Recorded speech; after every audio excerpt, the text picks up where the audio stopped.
क्या अमेरिका सच में भारत पर 100% टैरिफ लगाने वाला है? आखिर ट्रम्प क्यों भारत और चीन के पीछे हाथ धो करके पड़ गए हैं? रूस को रोकने के लिए एक नई चाल है या फिर किसी छिपी पॉलिटिक्स का खेल?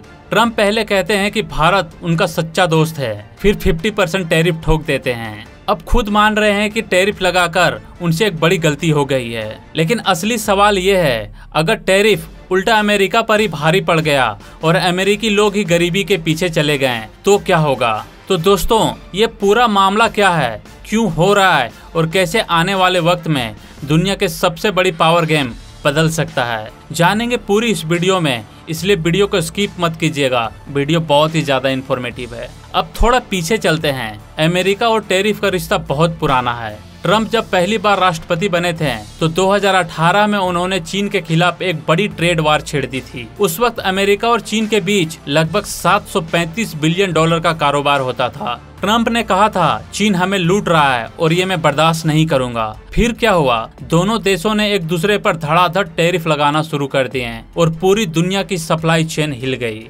भारत के साथ भी ट्रम्प का रिश्ता कुछ ऐसा ही रहा है। 2019 में अमेरिका ने भारत को जीएसपी प्रोग्राम से बाहर कर दिया, जिससे भारत में कई अमेरिकी मार्केट में एक्सपोर्ट फायदा मिलना बंद हो गया। 2020 में H1B वीजा का मुद्दा उठा और भारतीय आईटी प्रोफेशनल पर दबाव बढ़ा और अब 2025 में ट्रम्प ने भारत पर 25% से बढ़ाकर 50% टैरिफ लगा दिया है और G7 और नेटो देशों से कह रहे हैं कि भारत और चीन पर 100% टैरिफ लगाओ। यानी ट्रम्प का ये टैरिफ गेम अचानक नहीं, कई साल से चल रहा है। तो अभी ग्राउंड रियलिटी क्या है? अमेरिका लगातार G7 और नेटो देशों पर दबाव बना रहा है कि वो भारत और चीन पर 50% से 100% टैरिफ तक बढ़ाएं। वजह बताई जा रही है कि रूस यूक्रेन युद्ध। ट्रम्प का कहना है कि भारत और चीन रूस से सस्ते तेल खरीदकर युद्ध को लंबा खींच रहे हैं। अगर रूस को कमजोर करना है तो सबसे पहले उनके बड़े ग्राहकों को निशाना बनाना होगा। अब यहाँ तस्वीर साफ होती है। एक तरफ नेटो और यूरोप हैं, जो खुद भी रूस के गैस पर काफी निर्भर हैं। यूरोप अपनी गैस का लगभग 20% हिस्सा रूस से ही खरीदता है।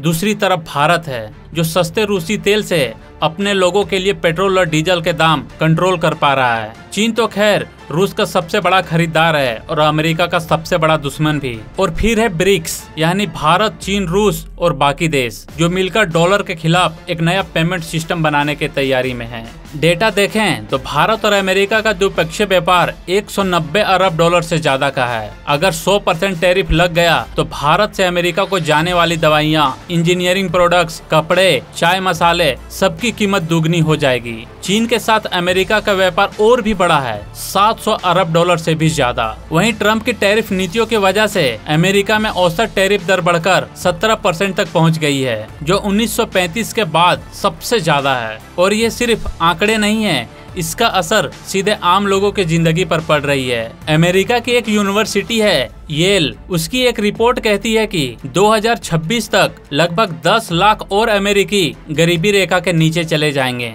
सिर्फ इन टैक्स की वजह से। अब सोचिए भारत और अमेरिका पर इसका असर क्या होगा। भारत के लिए एक बड़ा झटका है। हमारे एक्सपोर्ट महंगे हो जाएंगे, जिससे अमेरिकी मार्केट में हमारी पकड़ ढीली हो सकती है। फार्मा, आईटी और टेक्सटाइल जैसे सेक्टर सबसे ज्यादा प्रभावित होंगे। मजबूरी में भारत को एशिया, अफ्रीका और ब्रिक्स देशों की तरफ झुकना पड़ेगा। अमेरिका के लिए भी ये आसान नहीं होगा। टैरिफ का मतलब है अमेरिकी फैमिलीज को रोजमर्रा की चीजें महंगी मिलेगी। सबसे ज्यादा असर लो इनकम फैमिली पर पड़ेगा, क्योंकि उनकी कमाई का सबसे बड़ा हिस्सा खाने पीने और जरूरी सामान खरीदने पर होता है। ग्लोबल लेवल पर देखें तो इसका असर और भी गहरा होगा। डॉलर की पकड़ कमजोर हो सकती है, क्योंकि ब्रिक्स पहले से एक नया फाइनेंशियल सिस्टम लाने की कोशिश में है। सप्लाई चेन और ज्यादा तनाव में आ जाएगी और दुनिया धीरे धीरे दो धड़ों में बढ़ जाएगी। एक तरफ अमेरिका और उसके सहयोगी और दूसरी तरफ ब्रिक्स और उनके साझेदार होंगे। अब जरा एक्सपर्ट की तरह सोचते हैं। ट्रम्प का असली मकसद सिर्फ रूस को रोकना नहीं है। सबसे पहले तो ये उनकी घरेलू राजनीति है।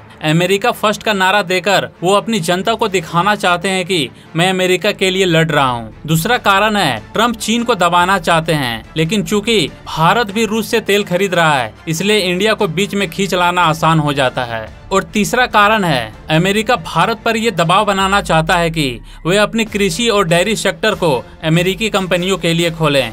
मतलब साफ है, ये सिर्फ जियोपॉलिटिक्स नहीं है, इसमें बड़े कॉरपोरेट हित भी जुड़े हुए हैं। आगे क्या हो सकता है? दो बड़े सिनारियो हैं। पहला सिनारियो ये है, अगर G7 और नेटो देश ट्रम्प की बात मान लेते हैं तो भारत और चीन पर 100% टैरिफ लग जाएगा। नतीजा ये होगा कि रूस, भारत और चीन तीनों देश आपस में बहुत ही ज्यादा क्लोज आ जाएंगे और दुनिया 2 ब्लॉक्स में बढ़ सकती है। दूसरा सिनारियो ये हो सकता है कि अगर यूरोप और नेटो पीछे हट गए और अमेरिका अकेला रह गया तो खुद अमेरिका में महंगाई सबसे ज्यादा बढ़ जाएगी, ट्रम्प की पॉलिसी उन्हीं पर भारी पड़ जाएगी और डॉलर की पकड़ कमजोर हो जाएगी। तो दोस्तों, अब असली सवाल आपसे है, क्या आपको लगता है कि ट्रम्प का ये टैरिफ गेम सच में रूस यूक्रेन युद्ध खत्म कर पाएगा या फिर ये पूरी दुनिया को एक बड़े आर्थिक संकट में धकेल देगा? अगर कल से भारत पर 100% टैरिफ लग जाए तो क्या भारत को अमेरिका के साथ रहना चाहिए या फिर ब्रिक्स और एशिया के साथ नया रास्ता बनाना चाहिए? अगर ये वीडियो आपको समझ में आया हो और आपको लगता हो कि आप इस मुद्दे को और भी गहराई से समझते हैं तो इस वीडियो को लाइक जरूर कीजिएगा